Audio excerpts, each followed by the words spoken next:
할렐루야. 2월 27일 월요일입니다. 사무엘상 17장 41절부터 49절까지 말씀을 읽고 은혜 나누도록 하겠습니다. 블레셋 사람이 방패든 사람을 앞세우고 다윗에게로 점점 가까이 나아가니라. 그 블레셋 사람이 둘러보다가 다윗을 보고 업신여기니 이는 그가 젊고 붉고 용모가 아름다움이라. 블레셋 사람이 다윗에게 이르되 네가 나를 개로 여기고 막대기를 가지고 내게 나아왔느냐 하고 그의 신들의 이름으로 다윗을 저주하고 그 블레셋 사람이 또 다윗에게 이르되 내게로 오라. 내가 네 살을 공중의 새들과 들짐승들에게 주리라 하는지라. 다윗이 블레셋 사람에게 이르되 너는 칼과 창과 단창으로 내게 나아오거니와 나는 만군의 여호와의 이름 곧 네가 모욕하는 이스라엘 군대의 하나님의 이름으로 네게 나아가노라. 오늘 여호와께서 너를 내 손에 넘기시리니 내가 너를 쳐서 네 목을 베고 블레셋 군대의 시체를 오늘 공중의 새와 땅의 들짐승에게 주어 온 땅으로 이스라엘의 하나님이 계신 줄 알게 하겠고 또 여호와의 구원하심이 칼과 창에 있지 아니함을 이 무리에게 알게 하리라. 전쟁은 여호와께 속한 것인즉 그가 너희를 우리 손에 넘기시리라. 블레셋 사람이 일어나 다윗에게로 마주 가까이 올 때에 다윗이 블레셋 사람을 향하여 빨리 달리며 손을 주머니에 넣어 돌을 가지고 물매로 던져 블레셋 사람의 이마를 치매 돌이 그의 이마에 박히니 땅에 엎드러지니라. 아멘. 오늘 말씀에 드디어 다윗과 골리앗이 한판 붙습니다. 늘 사람들의 입에 회자되고 있는 다윗과 골리앗. 아주 작은 사람, 약한 사람이 아주 강한 사람과의 다툼을 할 때에 그때 다윗과 골리앗이라고 보통 표현을 많이 합니다. 그러면 그런 상황에서는 골리앗이 무조건 이깁니다. 다윗이 이긴다면 기적이 일어나는 수밖에 없습니다. 자, 오늘 말씀에 싸움에 앞서서 두 사람이 서로 마주 대하는 이야기가 나타나고 있습니다. 지난 시간에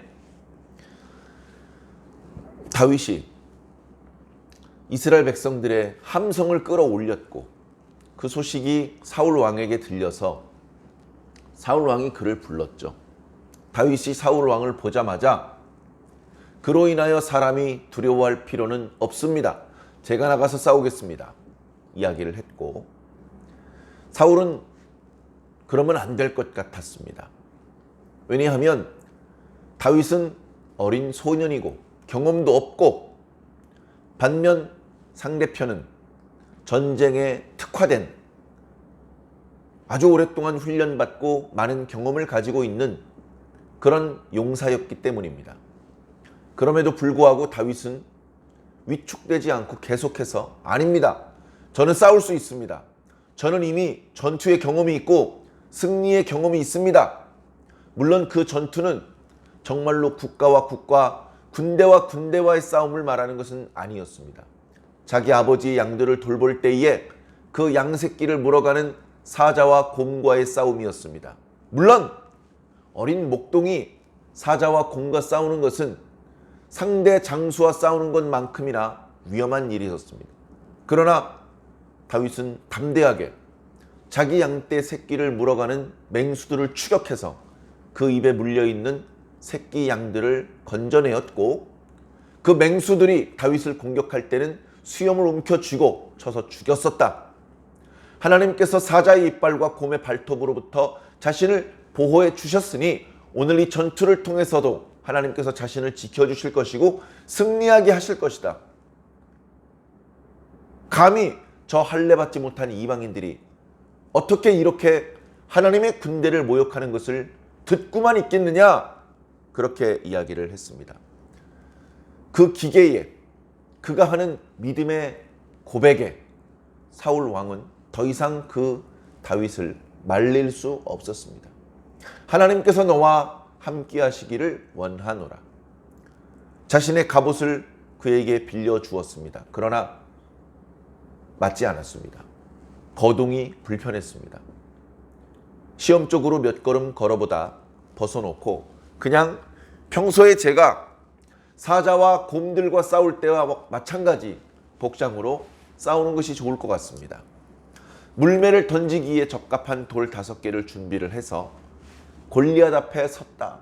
골리앗이 있는 곳으로 다가갔다. 이렇게 말씀하시는 것으로 앞부분의 이야기가 끝납니다. 몇 차례 말씀드렸지만 지금 블레셋은 블레셋대로 언덕 하나를 잡고 대치하고 있으며 이스라엘은 이스라엘대로 반대편 언덕을 잡고 대치 중에 있습니다.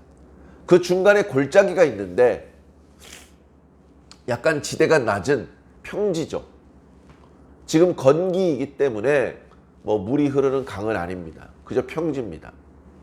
그 평지를 지나서 상대편이 주둔해 있는 언덕으로 올라가는 것은 매우 위험하고 큰 손실을 입을 수밖에 없는 상황이기 때문에 벌써 40여일이나 지났음에도 불구하고 섣불리 상대방을 향하여 선제 공격을 하지 못하고 블레셋 진영에서는 싸움을 도두는 자 골리앗을 앞세워 이스라엘의 사기를 꺾고 전쟁의 양상을 유리하게 가져가려고 하고 있었습니다.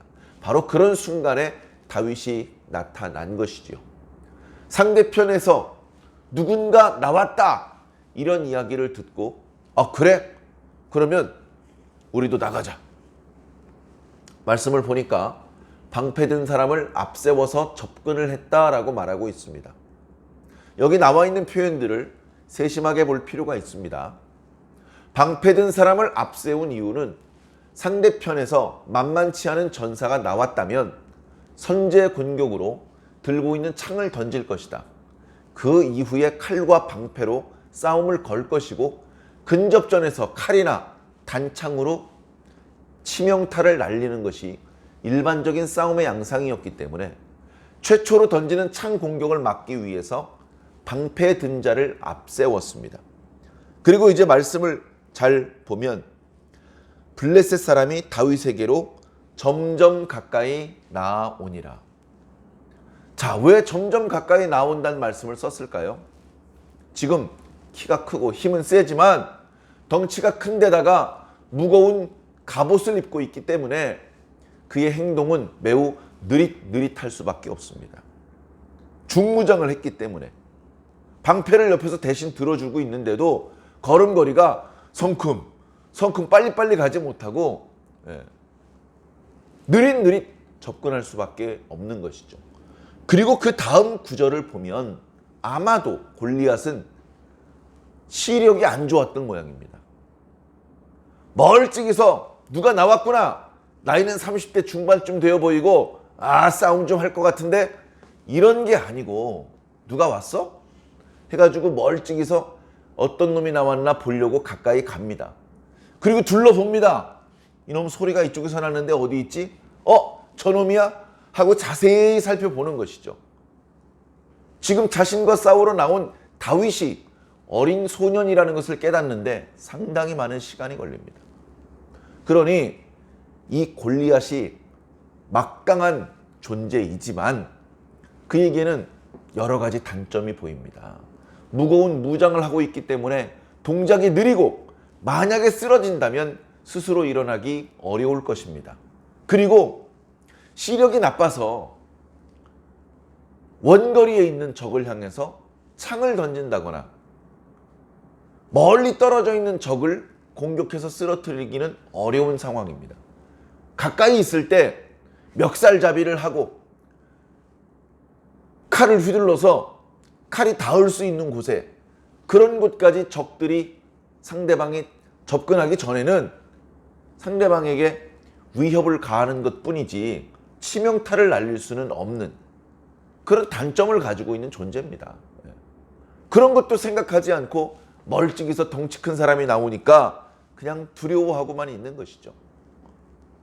하나님이 없었다면 어쩌면 다윗도 두려워했을지 모르겠습니다만 다윗은 하나님께서 자신과 함께 하실 것이라는 분명한 확신을 가지고 이 전투에 임하고 있기 때문에 두려워하지 않았습니다. 멀찍이서 다윗을 알아보지 못했던 골리앗이 이제 가까이서 다윗을 알아보고 비웃었습니다. 말씀을 보니까 골리앗이 가까이서 다윗을 보니까 그는 젊고 붉고 용모가 아름다운 소년이었기 때문에 그랬습니다. 다시 말해서 전투에 어울리는 사람이 아니에요. 막 이렇게 거친 일을 해본 적이 없는 어린 꼬맹이가 나온 겁니다. 그러다 보니까 긴장을 하고 접근하다가 갑자기 웃습니다. 야, 너 뭐냐? 꼬마야, 엄마한테 가서 젖 좀 더 먹고 오너라. 이런 식으로 상대방을 무시하는 것이죠. 여기 골리앗이 하는 말을 이제 보면 네가 나를 개로 여기고 막대기를 가지고 내게 나왔느냐? 이렇게 기록하고 있습니다만 원문을 보면 우리 영어 성경을 보아도 마찬가지입니다. 내가 개냐? 이렇게 물어봅니다. 다윗은요, 덩치가 클 뿐이지 개만도 못하게 그렇게 여깁니다. 실제로 70인역 번역을 보면 70인역은 이제 히브리어로 된 구약 성경을 70명이나 되는 사람들이 헬라어로 번역을 한 구약 성경입니다. 거기에 이 대목을 보면 아니 너는 개보다 못하다 이렇게 번역을 해 놓았습니다. 그럴 정도로 다윗과 골리앗 사이에 신경전이 본격적인 전투가 벌어지기 전에 신경전이 장난이 아닙니다. 야, 네가 뭐 나를 개로 알고 몽둥이 막대기 하나 들고 나왔느냐? 야야 웃긴다 웃겨 하면서 자기 신들의 이름으로 다윗을 막 저주합니다. 자기 신들의 이름이면 뭐 예를 들어서 다곤 신이라든가 아스타롯 같은 신들의 이름을 불러가면서 다윗을 저주하는 것이죠. 그러나 그 신들은 능력이 없는 신입니다. 언약궤 앞에서 머리를 숙일 수밖에 없는 무능한 신, 아무 힘이 없는 신이기 때문에 다윗을 일도 두렵게 할 수 없었죠. 기세 좋게 이리 가까이 나와봐라. 내가 오늘 너를 죽여서 네 살을 공중의 새들과 들짐승들의 밥으로 줄 것이다. 큰 소리 한번 쳐봅니다. 근데 거기에 눌리지 않고 다윗이 말합니다. 웃기지 마라! 오늘 하나님께서 너를 나에게 붙이실 것이다. 내가 너를 쓰러뜨릴 것이고 네 목을 베어버릴 것이다. 너는 칼과 창과 단창을 들고 내게 나아오지만 나는 여호와 하나님, 만군의 여호와 하나님의 이름, 이스라엘 군대의 하나님의 이름으로 너에게 나아가노라. 들고 나가는 무기가 달라요. 길어봤자 한 2m도 안 되는 창. 그것이 만군의 하나님의 이름을 이길 수 있겠습니까? 그래서 내가 너를 죽이고 네 고기를 그리고 여기 있는 블레셋 군사들의 시체를 하늘의 새들과 들짐승들의 먹이로 줄 것이다. 전쟁은 하나님께 속한 것이다. 구원하심은 칼과 창에 있는 것이 아니다. 그것을 오늘 이 자리에 있는 모든 사람들에게 알려줄 것이다.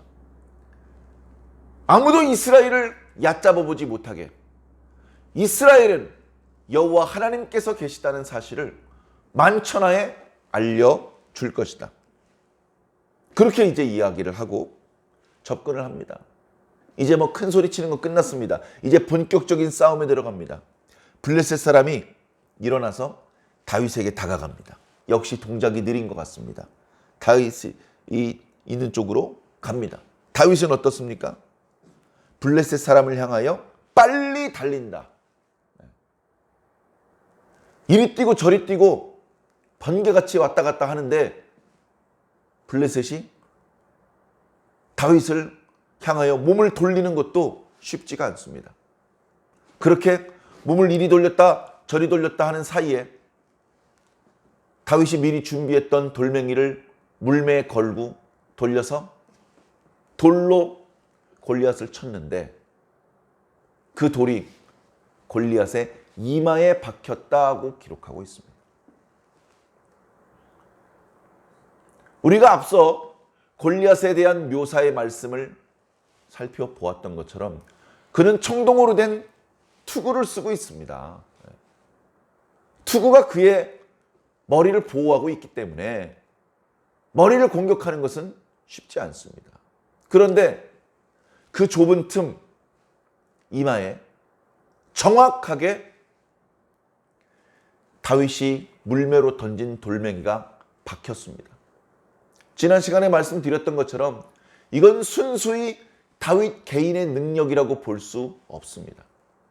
하나님께서 다윗이 던진 돌을 더 강력하게 날아갈 수 있도록 힘을 보태 주셨고, 그리고 매우 좁은, 우리들이 쓰는 표현으로는 바늘 구멍밖에 안 되는 그 좁은 곳에 다윗이 던진 돌멩이가 박힐 수 있었던 것은 역시 하나님께서 그렇게 도와주셨기 때문입니다.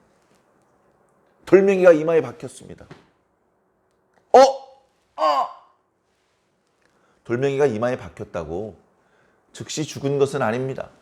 그러나 그 충격, 그 다음에 그 통증, 그런 것 때문에 순간 중심을 잃고 골리앗이 쓰러집니다. 벌써 여기서 다윗과 골리앗의 싸움에서 승패는 결정 지어진 거예요. 물론 이마에 박힌 돌을 빼내고 그 상처가 그렇게 심하지 않은 것이라면 다시 일어나서 싸웠을지도 모릅니다. 그렇게 싸움이 길어졌으면 어쩌면 다윗도 불리해졌을지 모릅니다. 그런데 멀찍이서 보는 사람들이 봤을 때 골리앗이 쓰러지는 순간 블레셋 사람들의 얼굴은 사색이 될 수밖에 없었고 이스라엘 진영에서는 승리의 함성이 터져나올 수밖에 없는 것입니다. 우와, 골리앗이 쓰러졌다, 우리가 이겼다. 아직 싸움이 다 끝난 것이 아님에도 불구하고 멀찍이서 보는 사람들 눈에는 이미 끝난 싸움이 된 것이죠. 그래서 그 뒤에 용기를 얻은 이스라엘 백성들이 블레셋 사람들을 완전히 쫓아내는 그 이야기가 뒤에 이어집니다. 자, 오늘 말씀을 통해서 우리가 지금 현재 겪고 있는 영적 전투를 어떻게 수행해야 되는지에 대해서 교훈을 얻어야 될 것입니다. 전쟁을 치르는데 지금 만만치 않은 상대와 한판 붙어야 되는데 빈손으로 나간다면 어떻게 생각하시겠습니까? 전쟁에 임하는 자세가 아닙니다. 빈손으로 나가다니요. 전쟁이 시작되기 오래전부터 자기 몸을 단련해야 되고 연습해야 되고 훈련해야 되고 경험을 쌓아야 됩니다. 전투를 더 잘 수행하기 위해서 무기를 개발하고 그 무기를 잘 사용할 수 있도록 숙달해야 됩니다. 자기 혼자만 숙달되면 안 됩니다. 함께 전투에 나가는 전우들과 함께 합동훈련도 수행을 해서 전투에서 승리해야 되잖아요. 그래야 내 가족들의 생명을 보존할 수 있고 재산을 보호할 수 있지 않겠습니까? 최선을 다해야죠. 빈손으로 나가다니요. 골리앗은 아무 무장이 없어도 그 본인 자체로 키가 크고 힘이 장사였습니다. 그의 존재만으로도 수없이 많은 사람들을 무릎 꿇릴 수 있는 위세가 등등했습니다. 근데 거기에다 대고 갑옷도 입고 투구도 쓰고 각반도 차고 그리고 방패와 칼과 단창과 자신이 준비할 수 있는 준비를 다 했습니다. 자, 골리앗의 입장에서는 이 정도 무장을 들고 나간다면 절대 지지 않는다. 상대방이 창을 던지더라도 방패로 막을 수가 있고 혹시 방패로 막지 못하더라도 이 비늘 갑옷과 그리고 투구와 각반으로 상대방의 공격을 막을 수 있다. 그러면 이제 나에게 기회가 찾아왔을 때 나는 나의 강력한 힘으로 상대방을 제압할 수 있다. 이미 평생을 그런 방법으로 승리해 왔을 것입니다. 그런데 다윗은 달랐습니다. 다윗은 갑옷으로 무장하지 않았습니다.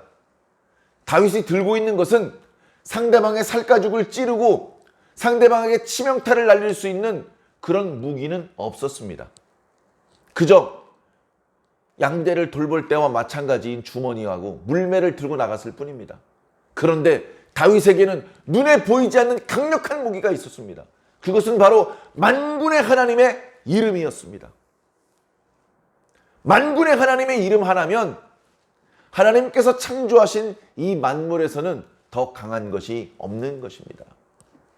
우리가 무슨 만화를 보고 영화를 보면요, 막강한 강적이 나타납니다. 근데 그가 엄청나게 강한데 꼭 보면 뒤에 보면 더 센 놈이 나와요. 그런 강력한 적들에게 당하다가 우리 편 주인공이 갑자기 더 많이 세집니다. 그래서 역전을 하는 주로 그런 스토리로 이야기들이 진행되는데요.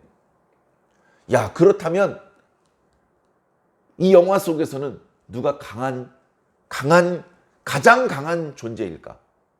그런 것들이 궁금해집니다. 물론 이 소설의 주인공과 저 소설의 주인공은 잘 만나지 않습니다. 이 영화에 나왔던 사람들과 저 영화에 나왔던 사람들은 만날 수가 없죠. 누가 더 센 존재인가? 막 사람들끼리 이야기를 만들어냅니다. 자, 그런데 그건 가상의 이야기일 뿐이고 지어낸 이야기일 뿐이고 실제 이 우주 만물에서 가장 강력한 것은 이 우주 만물을 창조하신 하나님의 이름이라는 것입니다. 그 이름 앞에 모든 피조물들은 복종할 수밖에 없는 것이죠. 그 하나님의 이름으로 다윗이 나와가는 겁니다. 각자 믿는 구석이 있는 거예요. 아무것도 가진 게 없고 빈손이면요, 머리를 숙이게 되고 어깨가 움츠러들게 됩니다. 그러나 믿는 구석이 있으면 쉽게 움츠러들지 않죠. 나한테 믿는 구석이 있어. 너도 좀 센데 난 더 세. 그런 자신감이 있으니까 위축되지 않고 큰 소리 치는 것입니다. 우리의 싸움은 다윗과 골리앗처럼 실제로 창을 던지고 칼을 휘둘러야 되는 싸움은 아닙니다. 우리의 싸움은 영적 전쟁입니다. 그래서 우리는 어떤 혈과 육을 단련시키고 무장을 하고 그럴 필요가 있는 것은 아닙니다. 그러나 어떤 면에서는 혈과 육의 싸움보다 더 치열한 영적 전쟁을 지금 치르고 있는 것입니다. 영적 전쟁에서 핵심은 깨어 있어야 되는 것입니다. 우리가 육체를 입고 있고 영적인 부분에 대해서는 감각이 둔하기 때문에 제대로 대처를 못하는 경우들도 많습니다. 감각을 잃어버리고 흐름을 잃어버리는 경우들도 많이 있습니다. 깨어있기만 해도 내가 무슨 엄청나게 적진으로 달려 들어가서 적군들을 쓰러뜨리고 그렇게 하지 않더라도 깨어있기만 해도 상대방의 공격을 막아낼 수 있고 어느 편으로 피해야 될지, 언제 앞으로 나가야 될지, 뒤로 물러나야 될지를 알 수 있는 것이죠. 영적 전쟁에서 첫 번째는 깨어있는 것이고요. 그리고 그와 마찬가지로 중요한 것은 하나님의 이름으로 서 있는 것입니다. 내 개인의 이름으로는 아무것도 이길 수가 없습니다. 영적 전투에서. 우리의 상대는 혈과 육이 아니기 때문에 그렇습니다. 우리의 상대는 만만치 않은 존재입니다. 우리 개인의 이름으로는 적들을 이길 수 없습니다. 그러나 만군의 하나님 여호와의 이름, 성삼위 하나님의 이름으로는 모든 것을 이길 수 있습니다. 그 이름이 우리 마음속 깊은 곳에 있어야 되고 우리 입술에 있어야 됩니다. 그렇게 우리가 세상의 무장이 아니고 지식이나 돈이 아니고 여호와의 전신갑주를 취할 때 사도 바울이 성도들을 향해서 권면했던 것처럼 하나님의 전신갑주를 취했을 때 우리는 쓰러지지 않을 수 있습니다. 끝까지 살아남고 끝까지 하나님 편에 서서 최후의 승리를 만끽할 수 있는 것이죠. 그 최후의 순간에 하나님께 감사하며 하나님을 찬양할 수 있는 저와 여러분들이 꼭 되기를 예수님 이름으로 간절히 축원합니다. 아멘.